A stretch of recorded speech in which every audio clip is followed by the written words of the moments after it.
Hello, Crowd Science. It's Saugat Volokhe here from Nepal. My question actually revolves around the most burning issue of this decade, that is climate change. This is Crowd Science from the BBC World Service with me, Marnie Chesterton. We're here for your science questions. We are under climate crisis, and I am a complete supporter of climate movement. But some reports claim even if we stop emitting these greenhouse gases today, the temperature will still rises for maybe 40 years or more. That means we are eventually destined to an unstable climate in future. What are our preparation? What kind of climate smart and adaptive technology have been growing on in this world recently? Saugat's question is timely. The UN body for assessing climate science, the IPCC, has released a report warning that we humans are causing irreversible damage to the planet. And Saugat should know. He wrote to us from Nepal, which has seen an increase in wildfires and drought in recent years. The monsoon season there has become less and less predictable, which makes it harder for farmers to know when to plant crops or harvest them. Of course, it's not just Nepal. Here in Europe, we're seeing the effects of climate change on weather patterns too, with devastating floods in parts of Germany, Belgium and the Netherlands. Meanwhile, over in the US, wildfires now seem to be an inevitable part of life. The IPCC has modelled future scenarios and says that the worst future, the one with more droughts, more floods and millions displaced as their homelands become uninhabitable, the way to prevent that version is to stop putting more greenhouse gases into the air, and fast. Of course, we could all try to not fly, not to drive a gasoline-powered car, and not to eat meat, but this is about more than personal responsibility. This needs big changes to the way our societies operate. We're unlikely to go back to pre-industrial existence, life without electricity. How would you listen to crowd science? Unthinkable. No. Since life is getting more and more digital, maybe we could harness some of the potential of our tech-savvy lifestyles to help reduce our emissions. Ideally, without rebuilding the homes and cities we've already constructed, or causing too much effort to people like me who live in them. Wouldn't that be smart?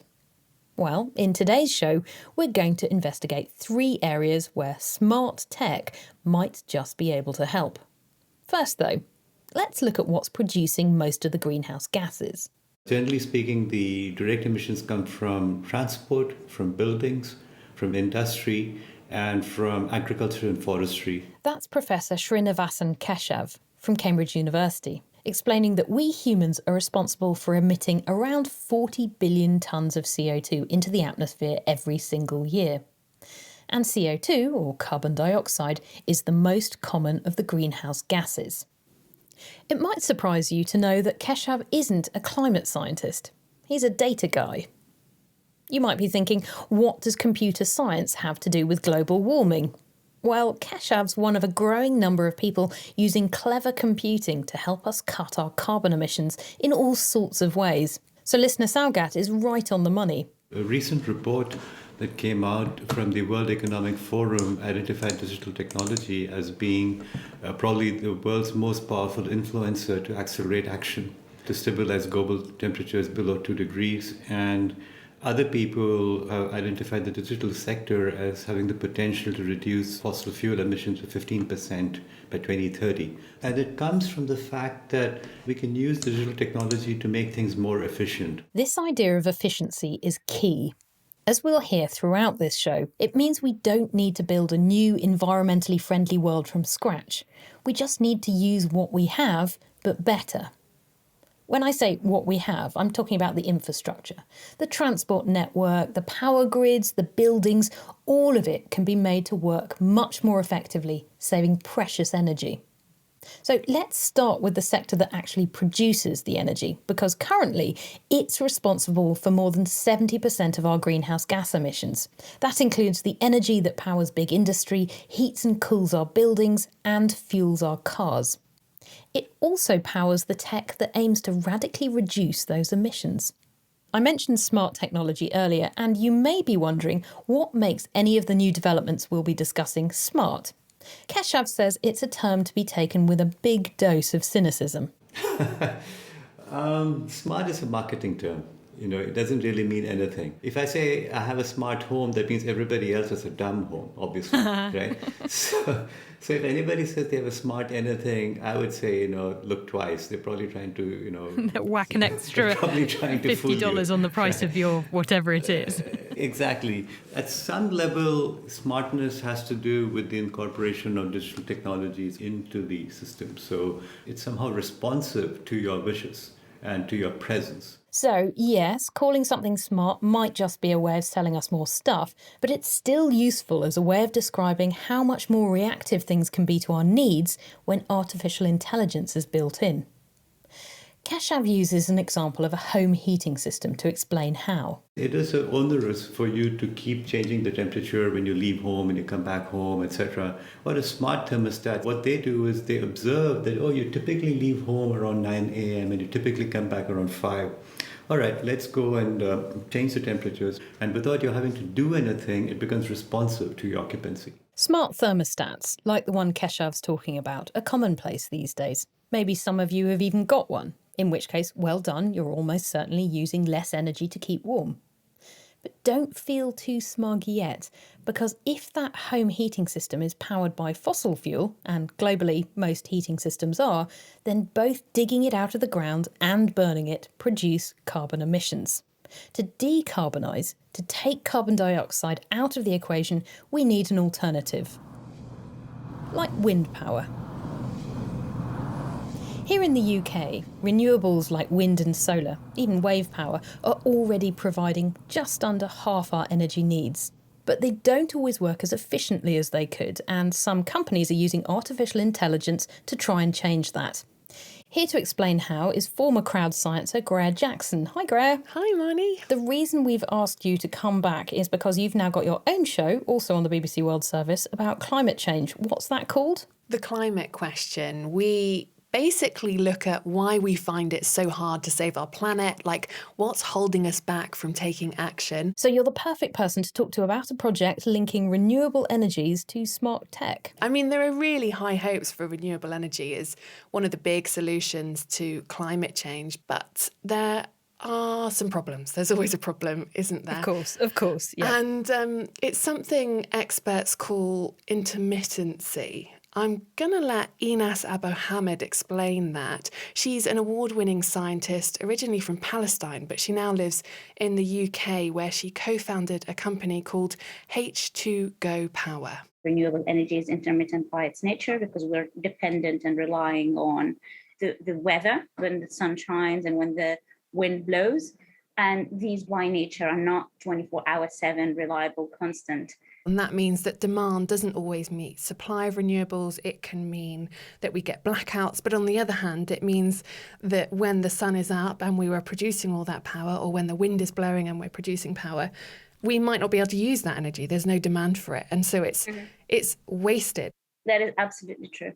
Demand varies a lot, and it varies with all the changes that we have. When we've had the COVID hitting us, our behavior changed, which meant like our demand for electricity changed. And the grids are not designed to be extremely flexible. But if we had a source of reliable storage that could bridge this gap between supply and demand, we could achieve better results. Her team have developed this artificially intelligent algorithm that predicts when there's surplus renewable energy and when there's high demand. So when there's excess, it stores the electricity as hydrogen, and when there's high demand, it converts the hydrogen back into electricity. That sounds pretty simple. What makes it smart, though? Well, I've made it sound really simple, but actually grids are these really big, complicated beasts. And if you throw in the unpredictability of weather and then the fluctuating demand for power, there's actually quite a lot of data to process and then act upon, make a decision. So what the artificially intelligent algorithm is doing is essentially calling the shots, working out when it's best to do what. And Inas has been trialling this in Orkney. This is a little island off the north coast of Scotland, a country close to your heart, Marnie, I believe. yes, a place of weather, some of it quite bad. Orkney is a really interesting test bed because you're talking about a remote island, not a very good connection. And the weather conditions there, you have a lot of variability. You could have like a week of a lot of wind and then a week of nothing. So basically, you're talking about prediction software that allows you to know when the wind turbine is going to generate a lot of wind or not based on the weather. And then the ability to take that data, process it, and predict well in advance what is the best point to instruct the system to store and then convert it back to the grid. And you mentioned that it's stored as hydrogen. Why hydrogen and why not just use batteries? The thing about batteries is they don't hold charge for a long period of time. Normally people talk about 1 to 4 hours. The 12 plus hour ones are just not really that cost effective at the scale. We'd need them to store all this surplus renewable energy. And this is where it makes sense to convert that electricity into hydrogen because you can store it for much, much longer and then convert it back whenever you need it. And how do you do that? How do you make the hydrogen? Split water molecules, H2O, by passing an electric current through that. And in this case, you create that electric current with wind. So when you want electricity, at the other end, you simply recombine the oxygen and the hydrogen to create water and, importantly, electricity. Are there other ways people are using computer technology to make wind farms more efficient? Let's just look at the wind farm for a moment. Before they're even built, engineers are using these really sophisticated computer models to make sure that even just like the blades are the best shape they possibly can to harness as much wind as possible. And then if there's going to be more than one turbine, software can make sure that they're placed in the perfect position so one turbine doesn't block another one's bit of wind. And then even when they're built, some engineers use something called a digital twin. This is really interesting, actually. This is where lots of sensors are attached to the wind turbine, so it can be modelled on a computer in real time. And then using machine learning, you can then simulate what's happening to the wind turbine in specific weather conditions. And this is important because it means they can make sure they're performing at their best. So basically, computer modelling, smart tech can be involved at every single step of the process here. Thank you, Greer. In return for helping Crowdscience, I've helped Greer with an episode of The Climate Question where together we looked in detail at the promise of green hydrogen. Find it wherever you get your podcasts. In summary, I've learnt that smart grids don't just transport power from a source to a plug socket, they're two-way, using lots of data to know when conditions require more electricity and when to save it up for later. Smart grids allow more localised storage, which means more flexibility, which we'll need to respond to increasingly noticeable extreme weather events. And according to Srinivasan Keshav, if all of the electric gadgets in our home connect to these smart grids, a computer can start the washing machine when the electricity is cheapest without us having to lift a finger. It's not going to be possible for humans to deal with the variability in demand. They may not even be home to deal with this. So many people have put together what I call a home energy controller, and that home energy controller has the role of forecasting your occupancy, forecasting your demand, and forecasting the price that they expect to see based on observations of weather or past history, or using AI techniques or talking to other home energy controllers, and then saying, we're going to take these actions, and our goal is to keep you comfortable but also reduce your energy demand. And do you think in the future, as part of this, people are going to have batteries in their home that sort of store up energy so that the grid is much more of a two-way system? It's not just us taking electricity from the system. There have been a bunch of technological changes which have been super positive. One of them is the rise of solar and of wind. And the holy grail in some sense is for people to install their own solar panel on the rooftop and put in a storage battery in the garage, and they essentially meet all of the energy needs themselves. With electric cars coming in, there's actually a possibility that we don't need to buy storage. We can just use our cars. So I have an electric car at home, and it has 50 kilowatt hours of storage. It's a lot of storage, enough for about a week of my electricity consumption. So all I need to do would be to store the sunlight by day, and then at night just have my car power my house. This is something that is almost there. We need perhaps a few more years, but I fully envision that in about 5 years from now, when you buy an electric car, it'll be a bidirectional electric car, and so you'll put your solar panels on the roof, and so your car is being run on sunshine from your home, and at night your car runs your lights. This is Crowd Science from the BBC World Service, and this week we're looking at some of the clever ways in which smart tech can help us save and store energy and avoid warming the planet. We've heard how renewables that help us reduce our reliance on fossil fuels like coal and gas can be made more effective by digital systems, whether that's by using artificial intelligence to predict when the wind will blow harder, or by allowing us to program our homes to be clever about when we use that electricity. In the developing world, where national grids may be smaller and less complicated than existing ones we have here, it may be even easier to introduce this type of smart technology. Of course, electric cars are expensive, and while Keshav's dream of vehicle-powered homes might only be achievable for the most wealthy people on the planet, it is still an inspiring idea. But energy consumption in our homes is a fraction of what we need to power the office blocks where many of us work, or at least where we used to work before the pandemic. Hello. How are you? Hello. Good, thanks. BBC? Yes. Good. Do you mind if we're going to check in on these iPads? I've come to the brand new offices of the engineering firm Arcadis in the heart of London's financial district. You can check in on that. And it quickly becomes apparent that 80 Fen is no ordinary office block. Welcome. Your host, Matthew, has been notified that you're here and will meet you shortly.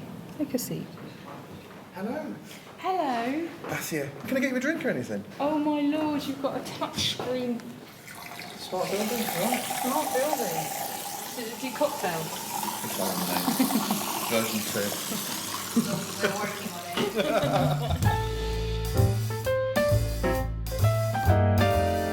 2. This is a sumptuous space, so I wouldn't be too surprised if they did have an automated cocktail bar.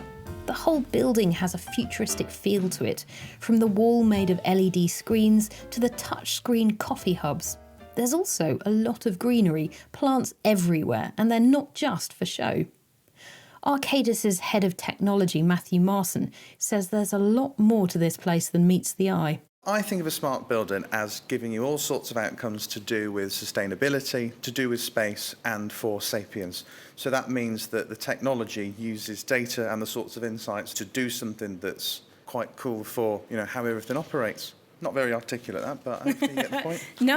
I think it's one of those things that you might need to demonstrate in order for me to get the gist of it. So where's the first smart thing I'd encounter if I came in here? Yeah, the first thing that happened when you came through the door was that you went up in a lift that's got something called destination control. And that means by knowing who you are, where you're going to visit, it's able to balance and optimise who gets into which lift so that it's able to firstly reduce the amount of energy consumption and help to make the lift kind of last longer because it reduces the travel times and distances that it goes by getting folks to group together.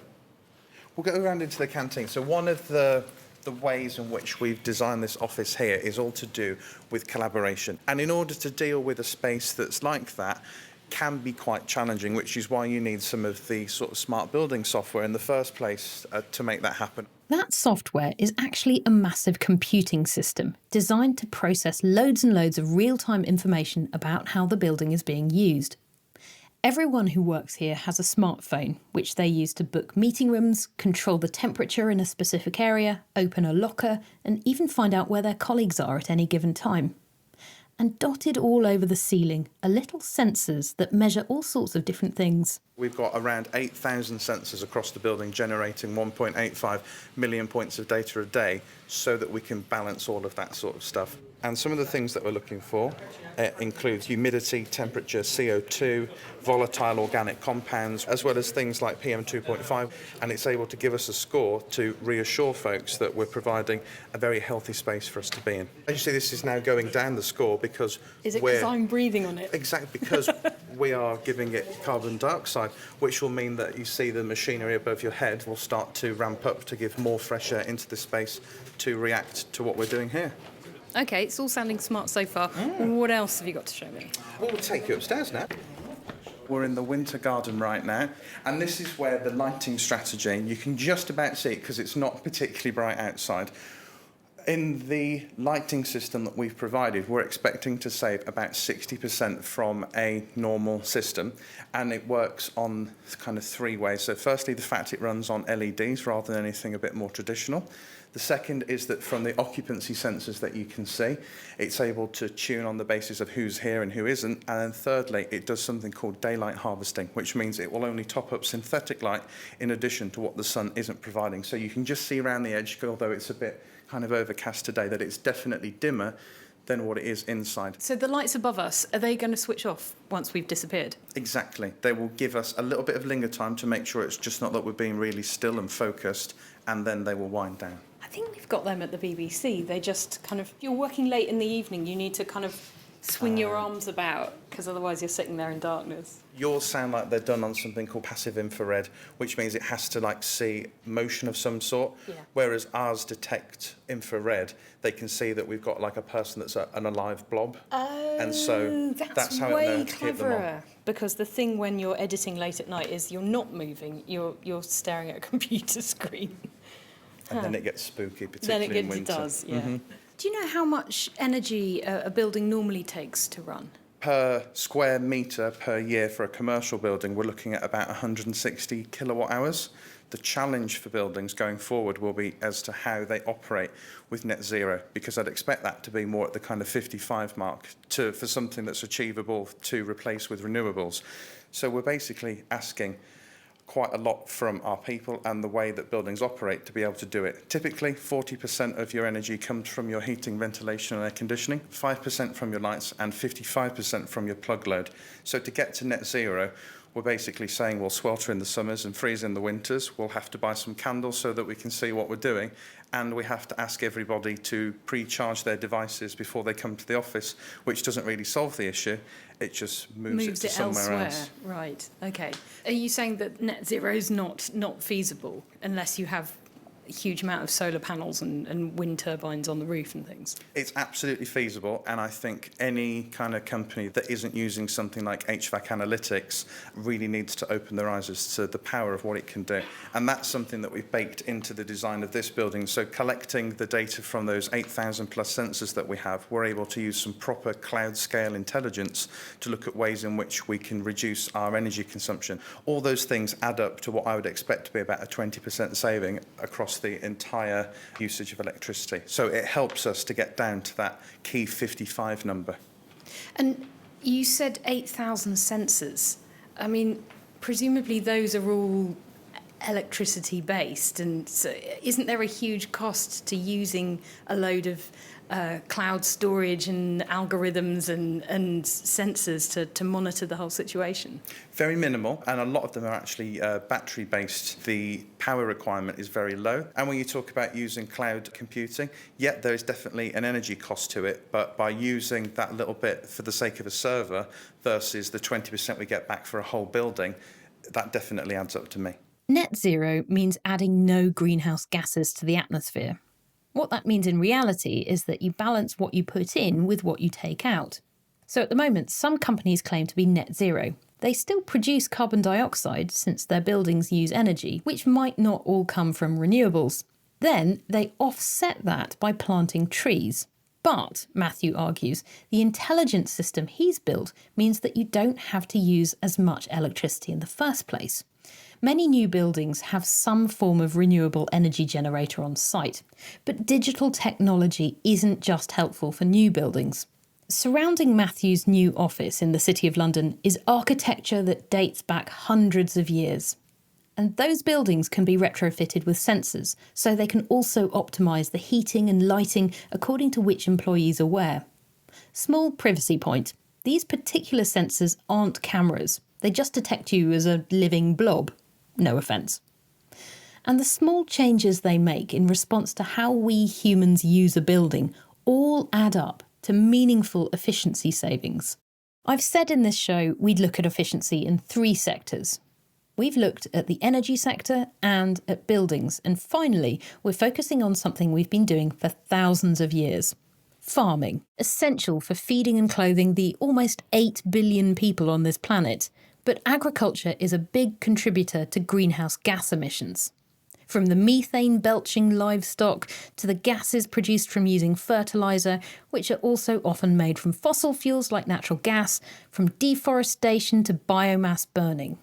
So I asked Keshav, is farming a place where data can help? If you are able to measure the soil properties on each part of your farm in a fine-grained way, that means every square meter perhaps, then you wouldn't use the same amount of fertilizer everywhere. You use the fertilizer in those parts of the farm you need it and less otherwise. So, the farmers have incentive from the perspective of their costs to do this. What he's talking about is precision farming.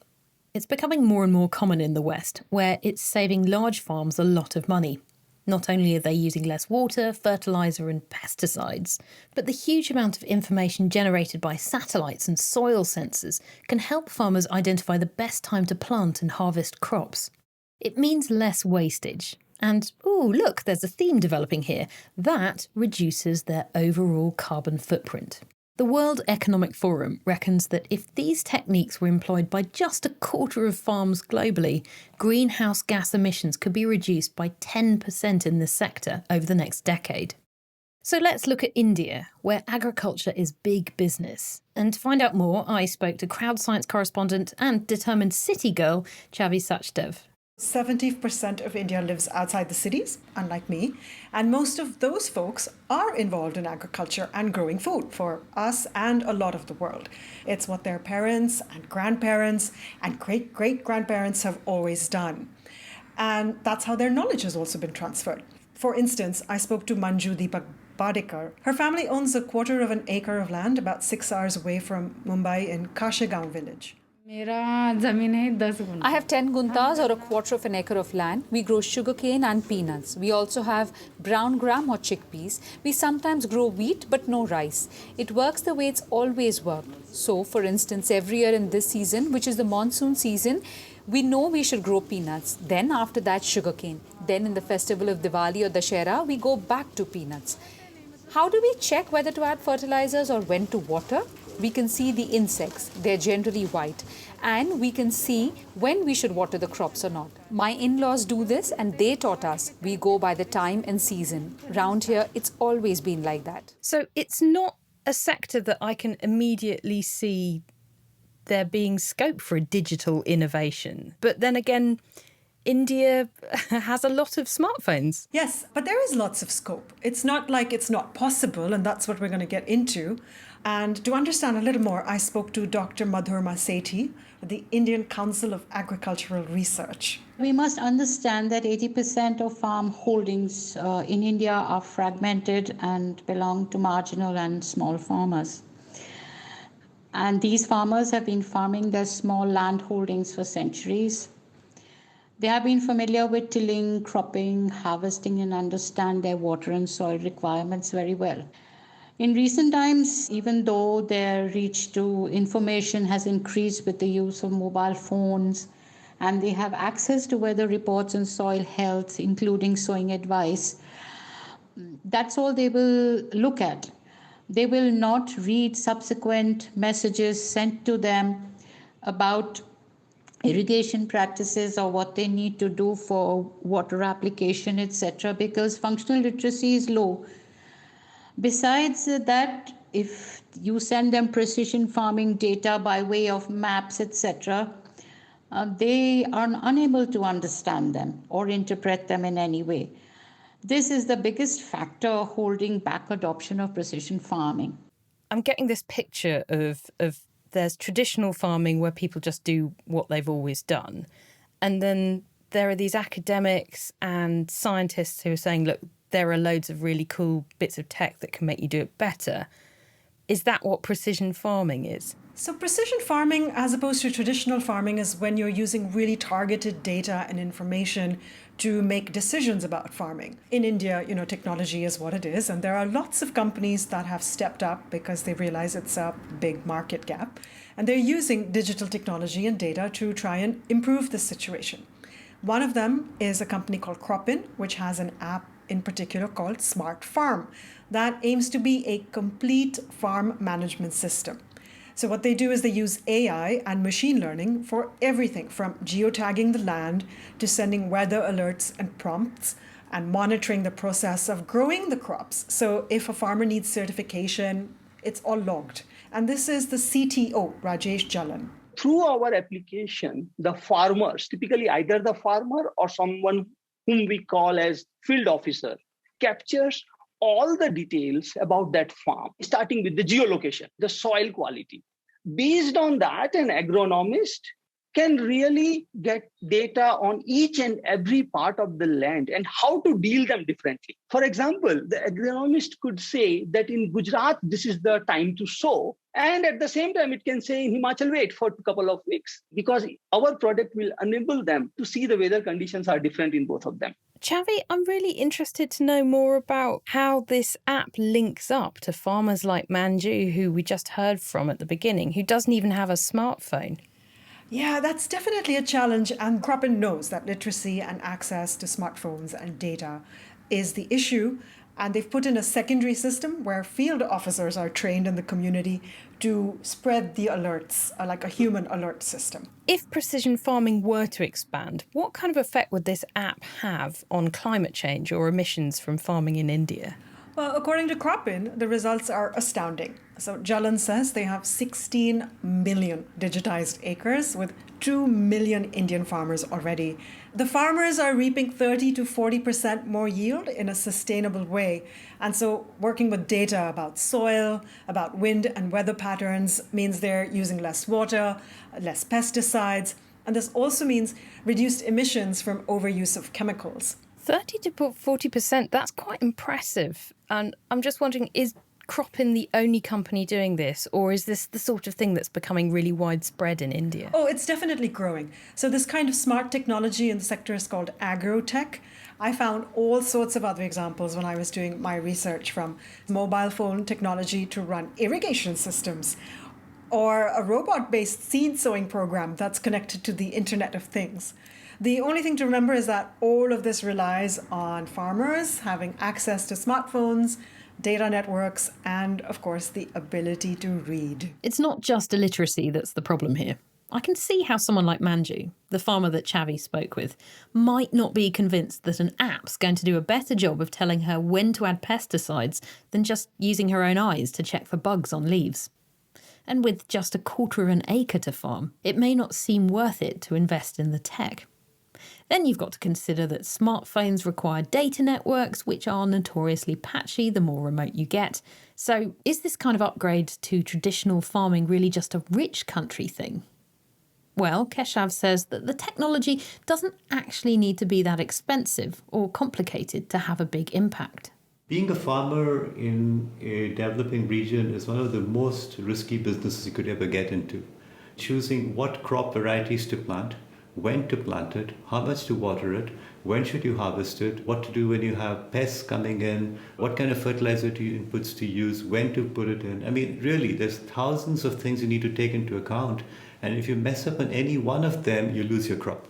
The main thing we can do to help them is to improve the state of their knowledge. Even as something as simple as being able to listen to a radio program that says, okay, farmers in your region have experienced these kinds of conditions and this is what they're doing, is actually very valuable feedback to them. Another technology that's very useful and it's getting cheaper all the time is just regular mobile phones, where you can call up a toll-free number and listen to targeted feedback from agricultural experts about situations in that neighborhood. Maybe using words like digital and tech are misleading here. Ultimately, this comes down to gathering information that helps people make better decisions.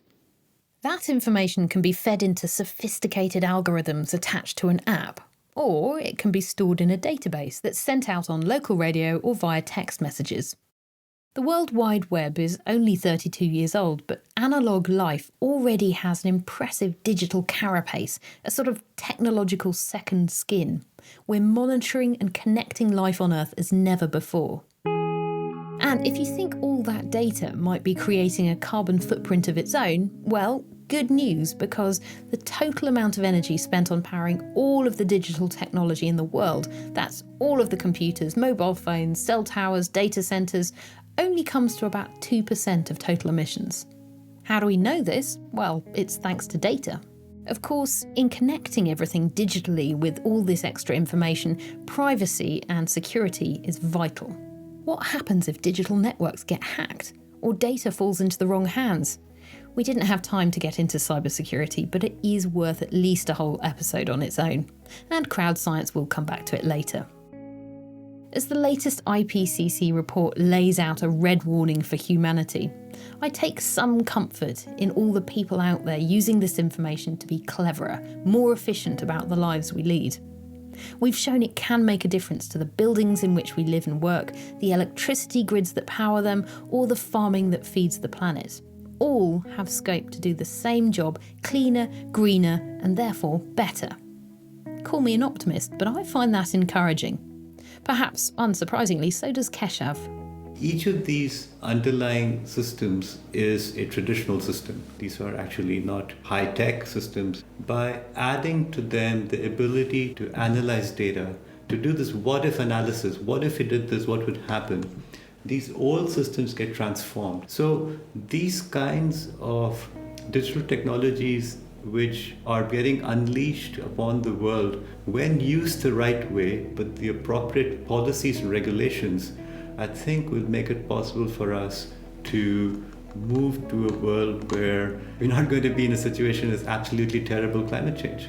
You know, we are heading with the business as usual scenario to some pretty terrible consequences. And luckily, we do have at our disposal some very, very powerful tools. And now it's a matter of getting the tools and the tool builders and the policymakers to get together and use these tools for the benefit of humanity. Thanks for listening to Crowd Science from the BBC World Service. Today's question was from me, Sogat Bolake, in Nepal. The presenter was Marnie Chesterton, and the producer was Maraik Peters. If you want to write to them with your own question, you can email crowdscience@bbc.co.uk.